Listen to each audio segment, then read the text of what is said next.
Well, hello there. Welcome to Fight Evil. It's me, your host, Chuck, and I've got Jiggy with me too. That he does. Yo. And today we are talking about Possession from 1981.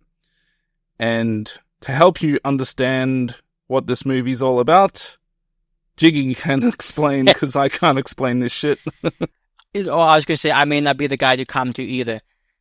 It's primarily about a couple, man and wife. Relationship is not going well. Woman seems to be, I don't just say losing her mind. Something seems to be going on with her. She's on like a 24/7, 365 period. That is one way to describe it. There are questions of infidelity and demons and mutants and Lovecraft. So it's a movie, all right. Yeah, so I guess before I say anything, I forget, have you seen this one before? I think I tried to watch it once before, but to be honest, I really don't recall anything that I saw in this movie. So I'm going to say no, and that this is a first-time watch. But before we really get into everything, I think it's best that we first establish what version of the movie we watch, because as far as I'm aware, there's at least two different versions that are vastly different to each other. There's the director's cut, which is a little over 2 hours long, and then there's also the US edit, I guess, because when it got released in the US, they had to really change the movie a lot just to get it past the censors. And I think that version is about 40 minutes less. So, did you watch the 2-hour version or the 1 hour, 20-minute version? No, I sat through our 2 hours and 4 minutes of this. Nice. Okay. And I did see what the differences were between the two. And man, it's almost like a completely different movie, depending on which cut you watch. And as far as I'm aware, the director's cut is easily like the preferred version that people should be watching. So it sounds like it's a good thing that both of us watched that version. Yeah, it's also worth mentioning. Did you happen to watch this one on a Blu-ray? Yeah. Did you use closed captions by any chance? Nope. Oh, okay. Because I was going to say, I watched this full movie, happens to be up on YouTube. It's probably actually ripped from the Blu-ray, but I saw the whole video is up there. Much like Chucky, there was no option, at least, well, I have no idea if he had the option, but I'll just say I did not have the option to use the closed captions or not. And I have to admit that some of these accents are a bit thick for me. So, like, to be entirely, before I go into my issues with the movie, to be entirely fair, there are plenty of times when somebody said something, I just didn't get it. I just couldn't comprehend what they were saying. So, I just wanted to point that out before being skewered alive. Yeah, come at me. Yeah, I didn't really have that much trouble with it, but I guess I'm awesome. I guess that's what we have to chalk it up to. Yeah. Yeah, well, this movie, it seems to be some sort of mixture of French and German production. I don't know if it's more French in that, but it was filmed in Germany or what the situation was, but one thing's for sure, this movie does not help my complex relationship with the French. Oh man, I mean the thing I have with French movies is that, as I've said before, it's just like the people just don't feel like real human beings in these movies. It's almost like if you asked AI to write a movie, like it has a sort of basic understanding of what a human being is, but they don't really 100% nail how a human being actually is supposed to act and things like that. And that's what this movie feels like. If like everyone just feels weird. Of course, the movie is a big bag of what the fuck. There's not really a sane moment throughout the movie. Both of these lead actors appear to be going through hell, not just on the camera, but also off the camera from what I've heard. And, it's just a really fucked up movie. Yeah, so I guess I want to start with the fact I didn't really find this that enjoyable of a time. It's just, like Chucky said, it's just over 2 hours long. There's very little context for me on any of this. I'm going to assume, and I haven't looked anything up yet, I haven't read anything yet, I'm going to assume this movie is supposed to be like an allegory or something for something. I have no idea what the something would be. Maybe it's just like a long movie of showing how terrible divorce is. I really don't know what this movie is supposed to be.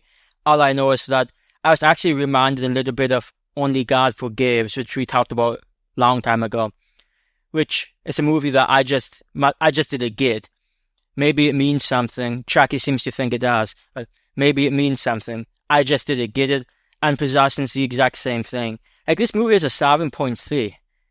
Like, just to put this in context, I have seen 48 movies this month so far. And this is the worst one I've seen.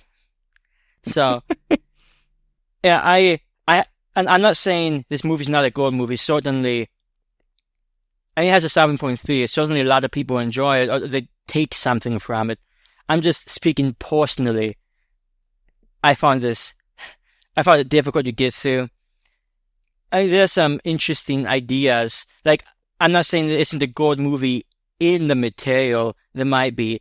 In fact, it's entirely possible I might like the American cut more. Like, it's actually worth checking out.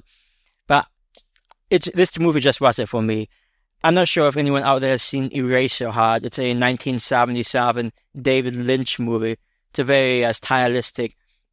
And that movie's a very highly rated movie that I give like probably a 2 or 3 to. And Possession is just much in the same vein. I didn't get what it was going for. And yeah, it just was not a good time. And this is coming from a guy who enjoys Sam Neill. So it's disappointing. Well, they do show Sam Neill's ass, so at least you got a little something out of it, didn't you? Since you enjoy Sam Neill. Well, I did make a joke earlier to talking to someone that, when you compare Sam Neill movies, Jurassic Park 3 is easily more enjoyable.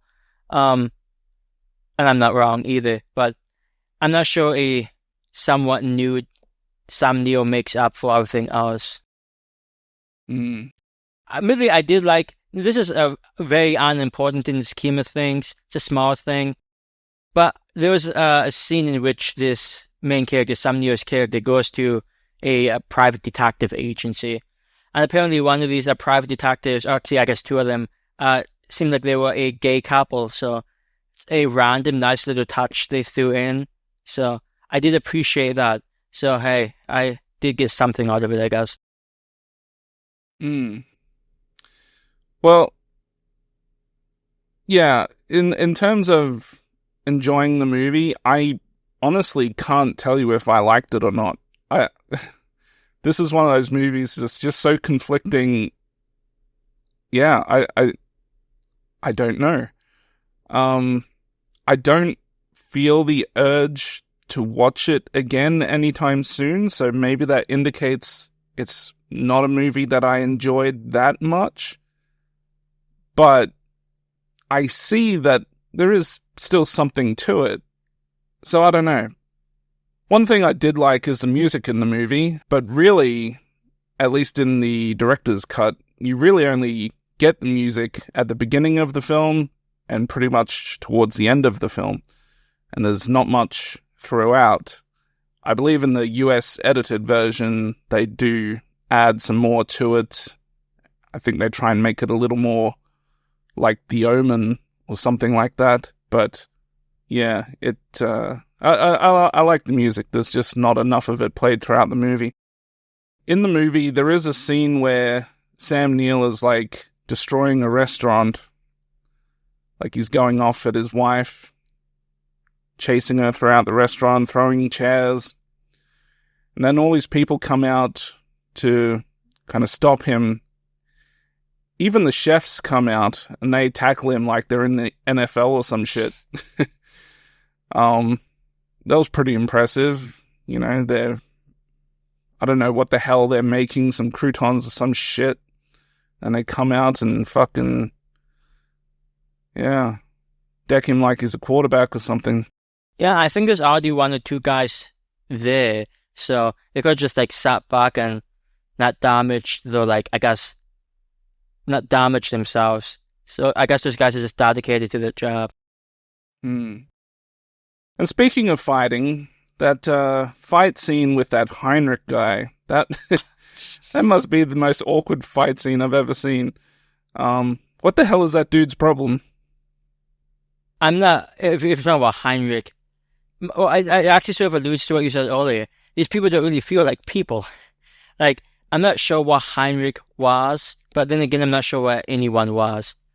And so it's hard for me to even, like, call them out individually, aside from being, like, some, I guess, new age type guy.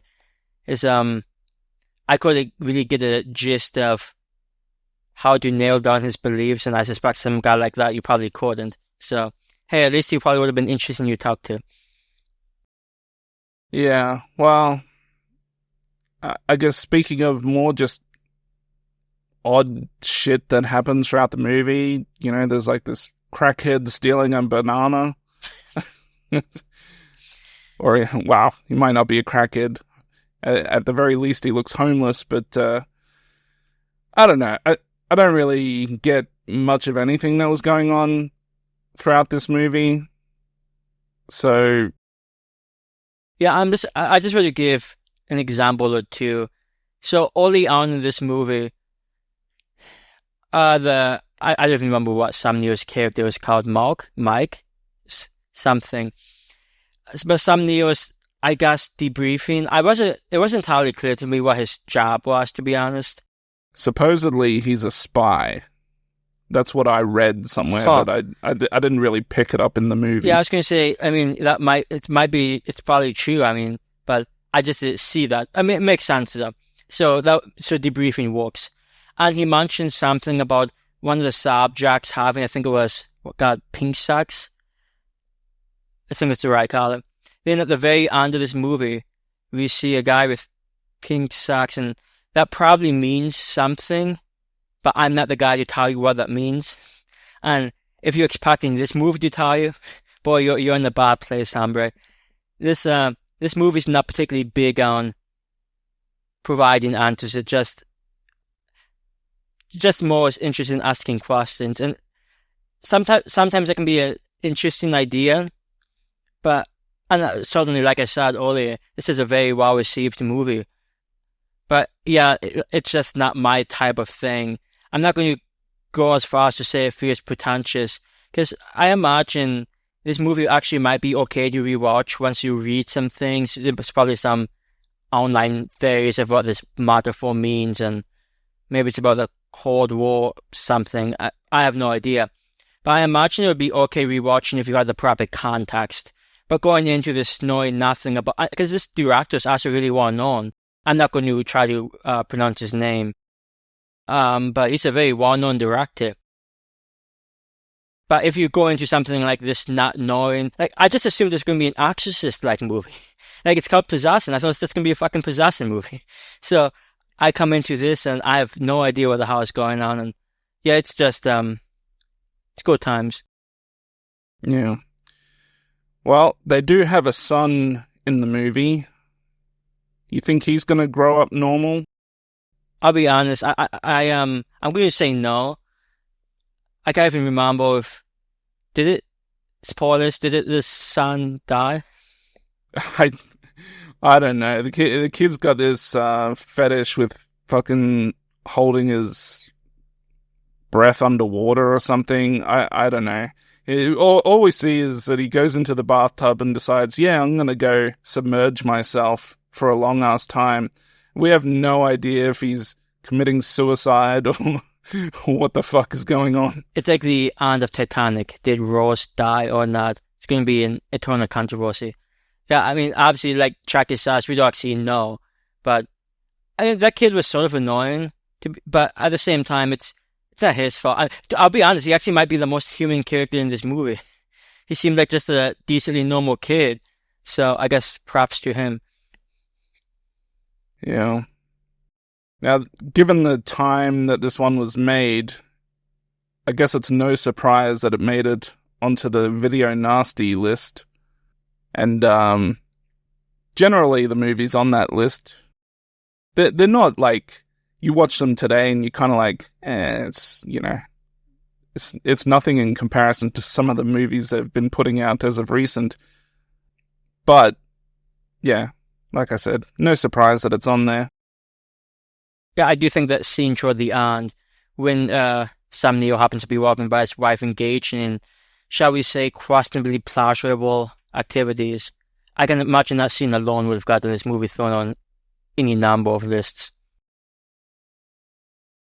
Yeah. I also don't really fully understand what the hell's going on with this other woman that Sam Neill's having this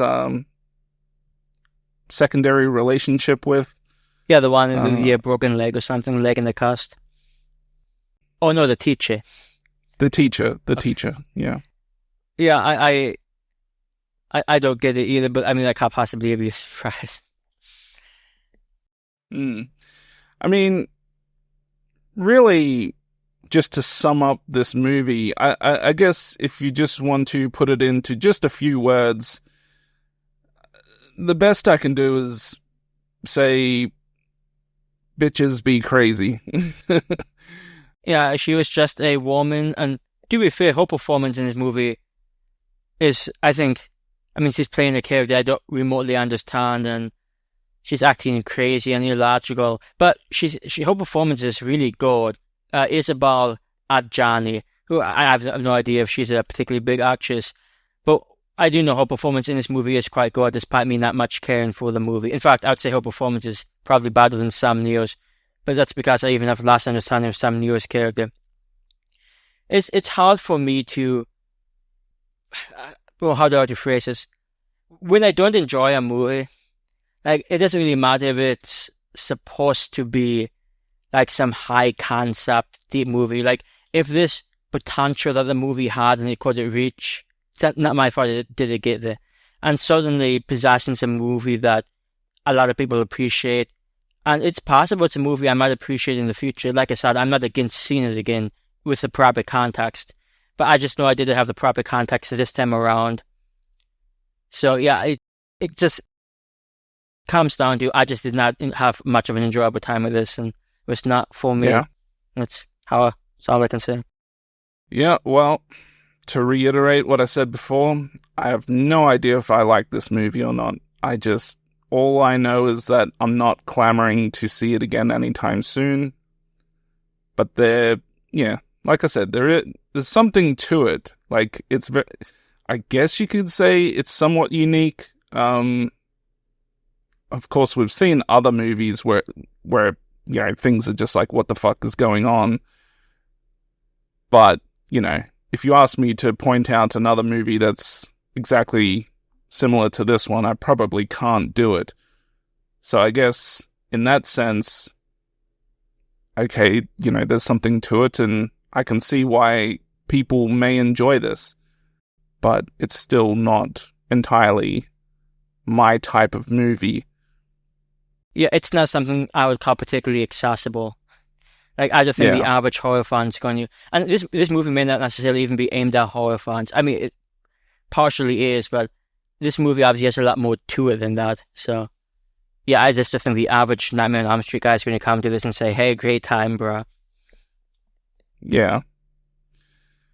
Well, I mean, there's slimy mutant sex going on in the movie, so if it's not made for horror fans, I don't know what audience it is made for, but,